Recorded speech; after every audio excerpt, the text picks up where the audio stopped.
নমস্কার দর্শক, আবির্ভাব নিউজে আপনাদের সকলকে স্বাগত।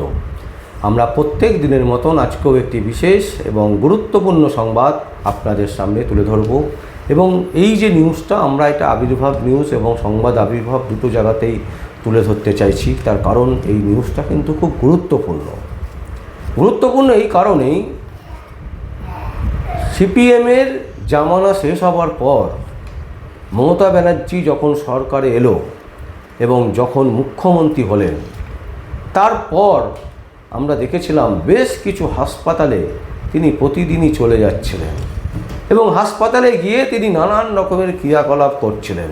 এখানে নোংরা কেন, ওখানে ওই কেন, ওই ডাক্তার কেন আসেনি, ওই ডাক্তার মুখ্যমন্ত্রী আসা সত্ত্বেও কেন এখনও অপারেশন থিয়েটারে, এই ধরনের অনেক কিছু আমরা দেখেছিলাম। অনেক নাটক দেখেছিলাম, অনেক নাটক আমাদের সামনে পরিবেশিত হয়েছিল। আমরা খুব আনন্দ পেয়েছিলাম যে একজন মুখ্যমন্ত্রী হাসপাতালে হাসপাতালে ঘুরছেন যাতে চিকিৎসা ভালো হচ্ছে কিনা সেটা জানার জন্য। কিন্তু কার্যত আমরা উল্টো দেখলাম এবং তারই একটা রিপ্লে অ্যাকশন যেটাকে বলা হয়, সেই জিনিসটা আমরা দেখলাম গতকাল। আমরা জানি না আদৌ কতটা আন্তরিকতার সাথে সেই ঘটনাটা ঘটেছে। কালকের ঘটনাটা, কালকে কি ঘটেছে? কালকে যেটা ঘটেছে সেটা হচ্ছে, আপনারা সকলেই জানেন যে পালা বদলের পর বিজেপি সরকারে এসছে এবং বিজেপির একজন মন্ত্রী অগ্নিমিত্রা পাল, তিনি কালকে হঠাৎ করে হাসপাতাল পরিদর্শনে চলে গেলেন। হাসপাতাল পরিদর্শনে গিয়ে আমরা যেটা দেখলাম যে কিছু নোংরা পড়ে আছে সেখানে তিনি, এই নোংরা কেন পড়ে আছে, এই করে আছে, কে করে রেখেছে, নার্সদেরকে বকাবকি করছেন, এরকম একটা ব্যাপার স্যাপার চলছে। নার্সদেরকে তিনি বলছেন, এই বন্ধ, কী ব্যাপার, এটা দেখুন এখানে কেন এগুলো পড়ে আছে।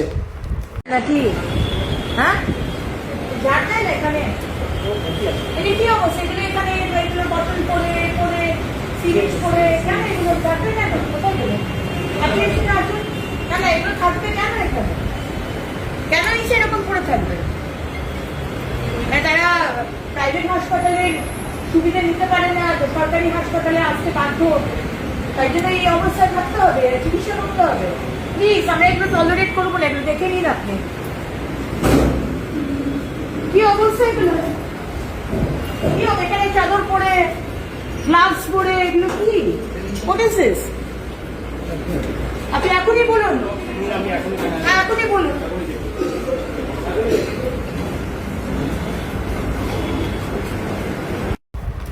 খুব ভালো লাগলো যে তিনি পরিষ্কার পছন্দ করছেন, হাসপাতালটাকে পরিষ্কার রাখতে চাইছেন। কিন্তু এই হাসপাতাল পরিদর্শন করতে যাবার আগে কতগুলো ক্রিয়াকলাপ করতে হতো, সেগুলো কি ম্যাডাম করেছিলেন অগ্নিমিত্রা পাল? আমাদের জানা নেই যে একটা হাসপাতালে কতগুলো বেড আছে, সেই বেড অনুযায়ী কতগুলো ডাক্তার প্রয়োজন, কতগুলো নার্স প্রয়োজন, কতজন সাফাই কর্মী প্রয়োজন, কতজন কেয়ারটেকার প্রয়োজন, লিফটের লোক কতজন প্রয়োজন, সিকিউরিটি কতজন প্রয়োজন, এর একটা রাফ ক্যালকুলেশন। সেটা কি করা ছিল মাননীয়া অগ্নিমিত্রা পালের? আমরা জানি না। তিনি গেছেন, তার ওপর মানুষের অনেক আশা, অনেক ভরসা। বিজেপির সরকারের ওপর মানুষের প্রচুর আশা, প্রচুর ভরসা। কিন্তু কোথাও যেন মনে হচ্ছিল যে মমতা ব্যানার্জি ঠিক যেই রকম অ্যাটিটিউড, যেই রকম জিনিসগুলো করেছিলেন প্রথম দিকে 15 বছর আগে, ঠিক তারই রিপ্লে আমরা দেখছি যেন অগ্নিমিত্রা পালকে। আমরা অনেক নার্স ডাক্তারদের সাথে কথা বলেছি, তারা বলছিলেন যে পর্যাপ্ত ডাক্তার নেই, পর্যাপ্ত নার্স নেই। একটা বড় বড় ওয়ার্ডে দেখা যাবে এক একটা নার্স।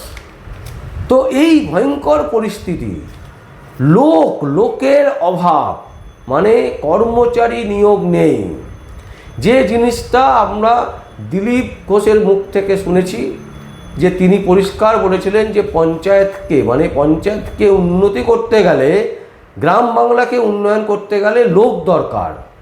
1 নম্বর হচ্ছে ফান্ড, দ্বিতীয় হচ্ছে লোক, যে কারা কাজটা করবে। ফান্ড যদি পেয়ে যাই, ফান্ড পেয়ে গেলে তো হবে না, সেটাকে তো কাজ করতে হবে। তো সেই লোকজন কোথায়? সেই লোকজনই নেই। একটা হাসপাতাল চালাতে গেলে হাসপাতালের ওপর যে পরিমাণে সাধারণ মানুষের ভিড় থাকে, সাধারণ মানুষের পেশেন্টরা যারা আসেন হাসপাতালে ভর্তি হতে বিভিন্ন কারণে, তাদের থেকে ডাক্তার অনেক কম, নার্স কম, আয়া কম, সব কিছুই কম। তাহলে সেই হাসপাতালটাতে সুচিকিৎসা হবে কি করে? 1 নম্বর পয়েন্ট। 2 নম্বর পয়েন্ট হচ্ছে সেই হাসপাতালকে পরিষ্কার রাখবেটাকে। এক এক দিন এমন হয়েছে, আমরা যদি দেখি আরজিকর হাসপাতাল, যেখানে বেড মাটির মধ্যে পেশেন্টকে শুইয়ে রাখতে হয়। আপনি বলুন তো অগ্নিমিত্রা পাল ম্যাডাম, আপনার বাড়ির কারোর যদি চিকিৎসার প্রয়োজন হয়, আপনি হাসপাতালে নিয়ে গিয়ে যদি বেড না পেয়ে মাটিতে শুইয়ে রাখেন, একের পর এক যারা অসুস্থ চিকিৎসা করাতে এসছেন রোগী, তারা একের পর এক বেড না পেয়ে মাটিতে শুইয়ে রাখা হয়েছে, মাটিতে চিকিৎসা চলছে। মানুষ হেঁটে যাচ্ছে, মানুষের পায়ের ধুলো, মানুষের চটির ধুলো তাদের গায়ে গিয়ে লাগছে। কেমন লাগবে বলুন তো অগ্নিমিত্রা পাল ম্যাডাম?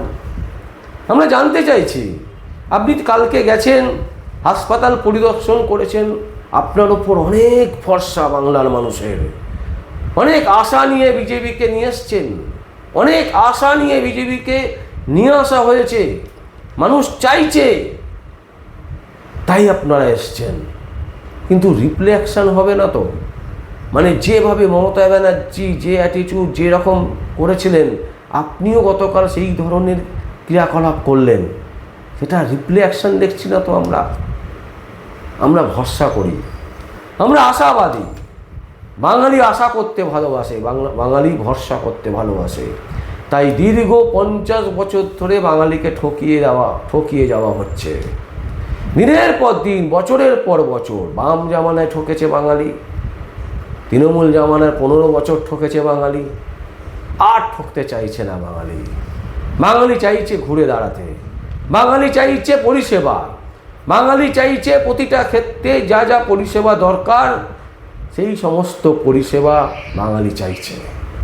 তাই ভরসা করে যেমন বিজেপিকে সরকারকে নিয়ে এসছে, ঠিক আস্থা যেমন বিজেপি সরকারের ওপর রেখেছে, তাই সরকারেরও উচিত হবে দয়া করে মানুষের এই যে ভরসা বাঙালিদের, সেই ভরসার ওপরে আঘাত আনবেন না, সেই আস্থার ওপরে আঘাত আনবেন না। আপনি পরিদর্শন করুন, কিন্তু সমস্ত জায়গায় আপনাকে দেখতে হবে গভীরে ঢুকে যে পর্যাপ্ত পরিমাণে কর্মী আছে তো। কারণ পর্যাপ্ত পরিমাণে কর্মী না থাকলে কখনোই পরিষেবা সুষ্ঠুভাবে হতে পারে না, এটা বেসিক বিষয়। আর সেই বেসিক বিষয়টাকে আড়াল করে বাকি আপনি ক্যামেরার সামনে এটা সেটা বলে 9-6 করে আপনি চলে গেলেন। আপনি বললেন আমি দেখেছি, আমি হাসপাতাল পরিদর্শন করেছি মমতা ব্যানার্জির মতন। এটা করে কিন্তু আদৌ কোনো লাভ হবে না। তাই গভীরে ঢুকতে হবে। আপনার কাছে একান্তই অনুরোধ, আপনি যদি সত্যিই বাংলার স্বাস্থ্যে ভালো করতে চান, স্বাস্থ্য পরিষেবার যদি উন্নতি করতে চান, তাহলে গভীরে ঢুকুন। কোথায় গলদ আছে, কোথায় পর্যাপ্ত সংখ্যক কর্মী নেই, কোন কোন জায়গায় কর্মী দরকার আছে, পর্যাপ্ত কর্মী দরকার আছে, সেইগুলোকে ফিল আপ করুন। আর কড়া অনুশাসনে রাখুন, যাতে করে কেউ ভুল করতেও ভয় পায়।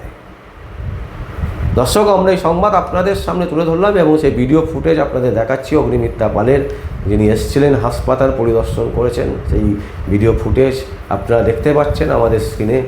আমরা আনন্দিত, আমরা গর্বিত, আমরা উৎসাহিত যে অগ্নিমিত্রা পাল ম্যাডাম তিনি হাসপাতাল পরিদর্শন করছেন এবং চিকিৎসা স্বাস্থ্য নিয়ে তিনি ভাবনা চিন্তা করতে শুরু করে দিয়েছেন। ইতিমধ্যে তার ভাবনা চিন্তা প্রতিফলিত হোক বাংলার বুকে, বাংলার ঘরে ঘরে, এই আশা রেখেই আপনাদের সামনে আমরা এই প্রতিবেদন তুলে ধরলাম। যদি আপনাদের কোনো বক্তব্য থাকে, কোনো কমেন্টস থাকে, অবশ্যই আপনারা কমেন্ট বক্সে কমেন্ট করবেন।